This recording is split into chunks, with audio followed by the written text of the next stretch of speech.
Now, this is how you adjust the timing belt. Make sure to align the marks precisely to avoid any misalignment. In the fading heat of a dusty Texas afternoon, Ethan Cooper wiped sweat from his brow as he leaned over the cracked hood of an old Chevy pickup. His grease-stained fingers moved with instinct, guided more by feeling than sight. At 29, Ethan was known in town not for his smile, nor his silence, but for his hands. He could make broken engines breathe again. Local farmers, racers, and wanderers rolled into his garage like pilgrims seeking miracles only he could deliver. The town didn't have much, just a diner, a closed-down movie. 0 hours 0 minutes and 37 seconds to 0 hours 1 minute and 46 seconds. House, and Ethan's shop. But what Ethan had couldn't be bought. Just as he tightened the last bolt, he heard the clink of metal against pavement. A man was pushing a car. Ethan turned. A sleek, low-slung sports car shimmered like a mirage, except the engine sounded like a dying animal. The man behind it looked worse off. Ragged jeans, dust-caked boots, a faded cap pulled low. He limped slightly, dragging a duffel bag behind him. He said nothing at first, just nodded. Ethan nodded back, not asking. 0 hours 1 minute and 12 seconds to 0 hours 2 minutes and 20 seconds. Questions yet. The man finally muttered, "No one could fix it, but someone said you might." Ethan raised the hood and let out a low whistle. The engine wasn't just damaged. It was mutilated, piston rods cracked, valves scorched, wiring torched. It wasn't a commercial engine. This thing was one of a kind, custom, high-end, probably experimental. Ethan stared for a long moment, rubbing his jaw. "This isn't regular work," he said finally.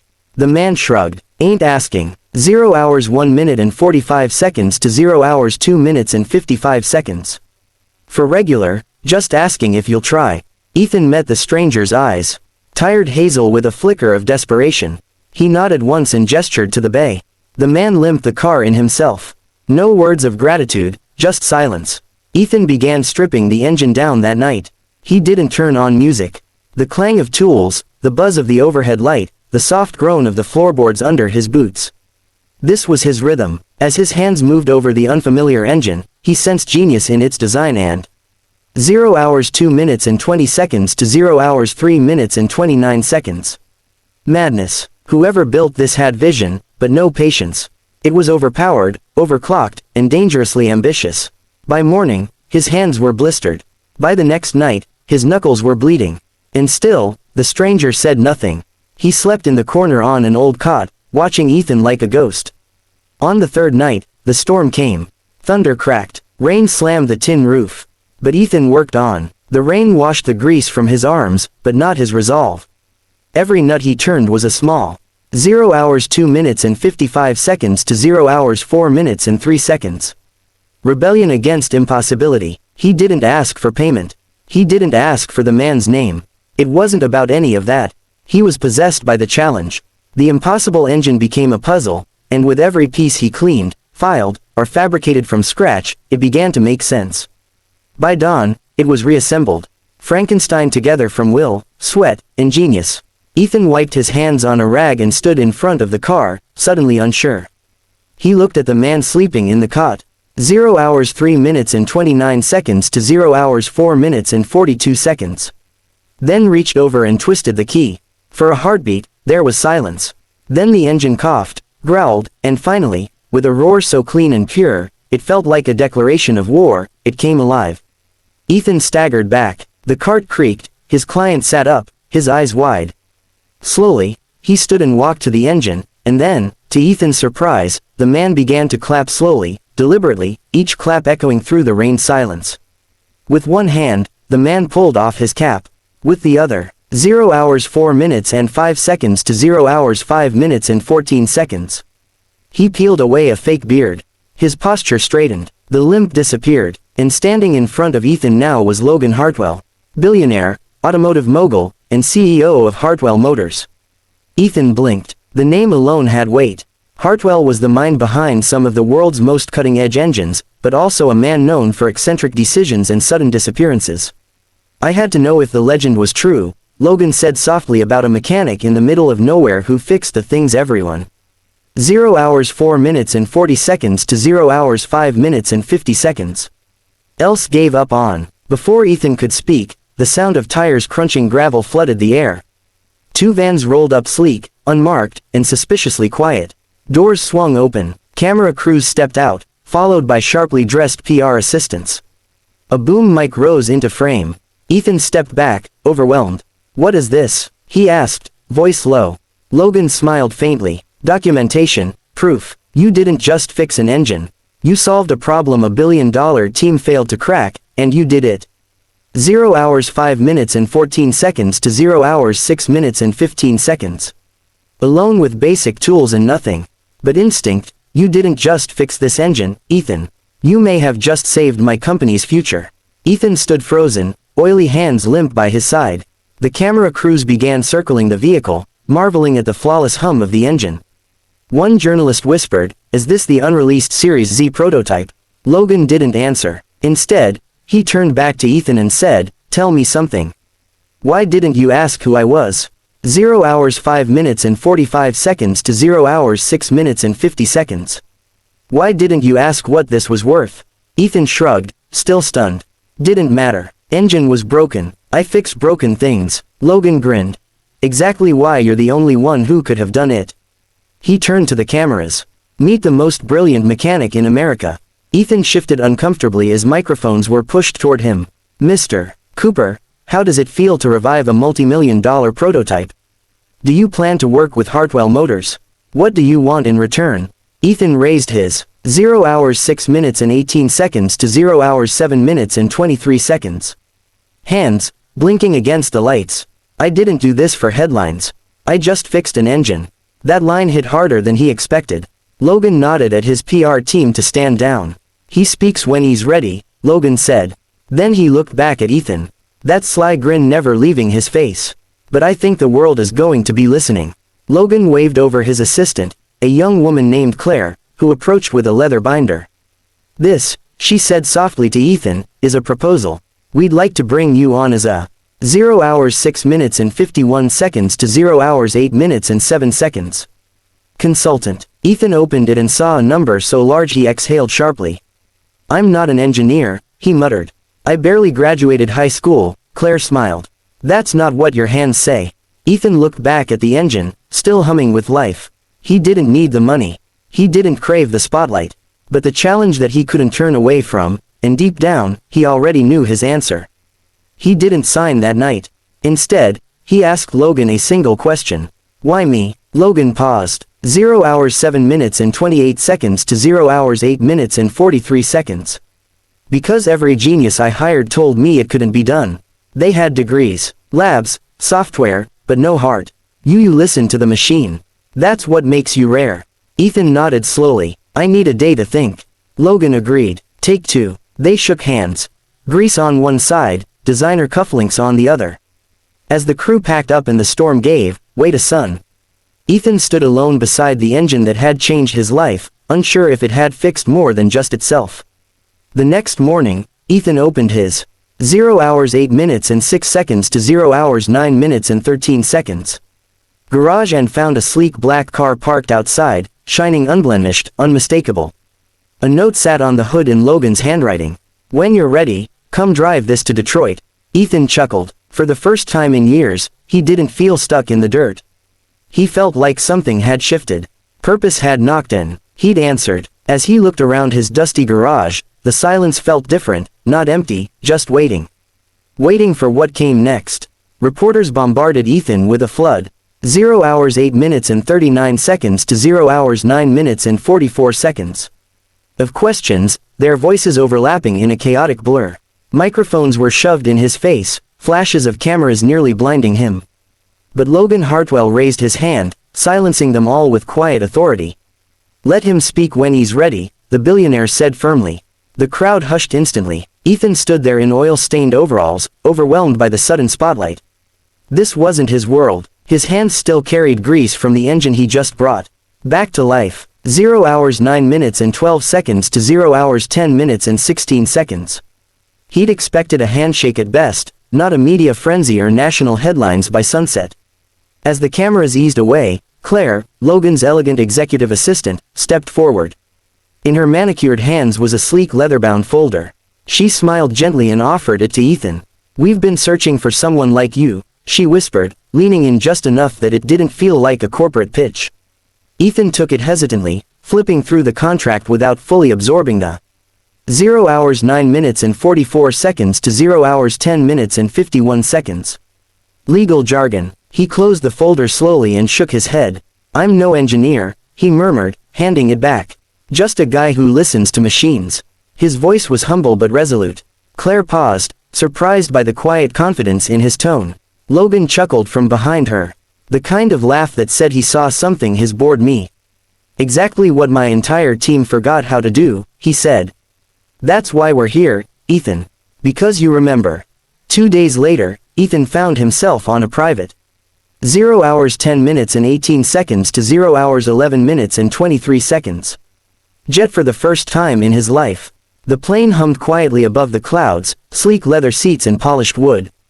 Around him, Claire briefed him on Hartwell Motors' current crisis. A major engine recall costing the company millions. Their lead engineers couldn't find the floor, but Logan believed Ethan could. Ethan barely responded. He just stared out the window, wondering if he truly belonged in this world of executives and polished shoes. When they landed in Detroit, a black car whisked 0 hours 10 minutes and 51 seconds to 0 hours 12 minutes and 3 seconds. Him to Hartwell Motors' towering glass headquarters. Logan introduced him to the board as our new head of innovation. The words caused an audible stir. Suits shifted in their chairs. One director actually laughed. Another muttered, a mechanic. Logan raised a brow. The only mechanic who fixed what you all failed to, he said coolly. Let him work. Results speak louder than resumes. Then he handed Ethan a badge and turned him loose in the innovation lab. Ethan walked through rows of polished equipment and high-tech stations, his 0 hours 11 minutes and 27 seconds to 0 hours 12 minutes and 39 seconds. Boots echoing off the marble floor. Engineers watched him with suspicion, some even scoffing quietly, but Ethan didn't care. He found the faulty prototype engine, rolled up his sleeves, and got to work. For a week, he barely spoke to anyone. He dismantled the unit completely, then rebuilt it piece by piece. His hands moved by instinct, listening to vibrations, feeling the engine's rhythm the way a pianist listens to notes. By the 7th day, the lab was silent as Ethan stepped back from the engine. He pressed the 0 hours 12 minutes and 3 seconds to 0 hours 13 minutes and 15 seconds. Ignition. It roared to life, smooth and flawless. Not a single glitch. The engineers stared in stunned silence. One whispered, he did it. Another muttered, it's perfect. Logan appeared from the observation window above, arms folded, a proud smile tugging at his mouth. Gentlemen, he said over the intercom. That is what happens when you listen first and talk later. From that moment, Ethan's place at Hartwell Motors was no longer questioned. Over the next few months, 0 hours 12 minutes and 39 seconds to 0 hours 13 minutes and 56 seconds. Ethan transformed the entire research division. He mentored engineers who once doubted him, showing them how to feel machines, not just measure them. He didn't use complex theories or expensive diagnostics. He used touch, sound, and intuition. And slowly, the numbers backed him up. Engine efficiency rose, failures dropped, customers returned, investors regained confidence, and somewhere deep inside the company's soul, something lost had quietly been restored. Passion. Innovation was no longer a buzzword. It was living inside. 0 hours 13 minutes and 17 seconds to 0 hours 14 minutes and 31 seconds. The lab again. Word spread fast. Auto industry leaders wanted to meet the mysterious Grease prophet from Texas. Tech Expos invited him to speak. At first, Ethan declined every invitation, but Logan urged to try. Greater than people don't need another engineer. He said they need a reminder that soul matters in machines. So Ethan stepped onto a stage in San Francisco 6 months later. Hands still calloused, voice calm. He told a packed auditorium, I just fixed what everyone else gave up on. The crowd rose to its feet, not for 0 hours 13 minutes and 54 seconds to 0 hours 15 minutes and 7 seconds. A speech, but for truth. Back in Texas, Ethan's old garage was still there, dusty and humble. But now it had a new sign. Ethan's lab innovation that listens. Hartwell Motors funded the remodel. Young mechanics came to train. Ethan taught them the same way he learned by listening. Not just to engines, but to the people behind them. A single mother whose car always stalled at red lights. a veteran who needed a quiet ride because loud engines triggered his PTSD. Ethan tuned every vehicle with care. 0 hours 14 minutes and 31 seconds to 0 hours 15 minutes and 33 seconds. Saying, "Machines carry our lives. They should know how we live." One evening, after a long day of mentoring interns, Ethan sat alone by a restored vintage Mustang. Claire arrived quietly with a folder. "The board wants you to lead Artwell's entire engine division," she said. Ethan didn't answer immediately. He looked up at the stars, hands resting on the hood. "Will I still get to build with my hands?" he asked. Claire smiled. "Yes, but you'll also be building." 0 hours 15 minutes and 2 seconds to 0 hours 16 minutes and 14 seconds. "Futures." Ethan nodded. "Then let's build it, right?" The offer was signed the next morning, sealing a journey no one could have predicted. In the years that followed, Hartwell Motors became the global gold standard for sustainable intuitive engine design. Ethan spearheaded projects that combined tech with human experience, engines that adjusted to emotional cues. Vehicles that responded to driving stress with comfort adaptations. The company's revenue tripled, but more importantly, its soul returned. And at 0 hours 15 minutes and 39 seconds to 0 hours 16 minutes and 47 seconds. The center of it all was a man who never forgot the sound of a broken engine's cry for help, who never forgot how it felt to be underestimated in a world that valued titles more than talent. At one expo in Chicago, a young engineer nervously asked Ethan, "What was your biggest breakthrough?" Ethan thought for a long time, then said, "Trusting what I felt, even when no one else saw it." The audience grew quiet. Cameras captured the moment, but Ethan didn't notice. He was already focused on the next idea. 0 hours 16 minutes and 13 seconds to 0 hours 17 minutes and 20 seconds. His heart still beat to the rhythm of pistons and gears. And in the far corner of the expo center, Hartwell's once broken engine sat under a spotlight, silent, gleaming, and whole. Logan Hartwell retired 5 years later, leaving the company in Ethan's hands. At the press conference, Logan said, "This isn't just a change in leadership. It's a return to belief." Ethan stood beside him, still wearing boots under his tailored suit. When asked how he'd lead, he replied, "By remembering what most."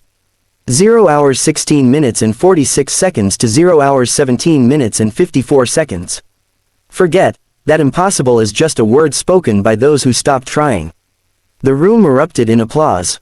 Across the country, garages erupted with pride. For once, the voice of the working man was not only heard, but honored. Back home in Texas, Ethan never sold his first garage. It stood as a museum now filled with photos, old tools, and a worn-out sign that read, "We fix what others won't." Tourists came from around the world to see where it all began. Kids sat on oil drums listening to Ethan tell. 0 hours 17 minutes and 20 seconds to 0 hours 18 minutes and 22 seconds. Stories of broken bolts, lost causes, and unexpected victories. He ended each tale the same way. Sometimes the hardest thing to fix isn't the machine, it's the way. People stop believing it can be fixed at all. One rainy evening, a little boy approached him with a rusted toy engine. "It doesn't work," the boy said sadly. Ethan smiled, took the toy, and gave it a gentle shake. Something clicked. It purred softly. The boy's eyes lit up. "How'd you do that?" He, 0 hours 17 minutes and 51 seconds to 0 hours 18 minutes and 32 seconds. Asked. Ethan knelt down and said, "I listened." The boy grinned. That night, Ethan wrote those words on a plaque above the garage door. Innovation begins with listening. And as he locked up, the wind carried the sound of a distant engine purring strong, steady, and alive again.